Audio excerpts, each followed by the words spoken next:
Understanding data structures.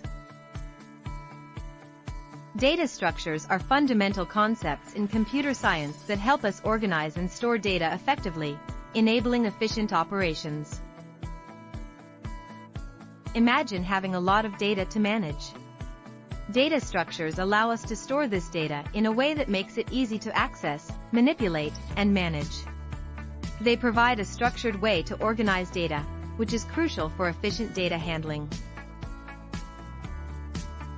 Common types of data structures include arrays, fixed-size collections of elements accessed by index. Linked lists, dynamic collections where each element points to the next. Stacks, last-in, first-out collections for managing data. Queues, first-in, first-out collections for orderly data processing. Each data structure has unique operations. For instance, arrays allow for element insertion and access by index, while trees facilitate searching and deletion. Understanding data structures is essential for writing efficient algorithms and solving complex problems in computer science.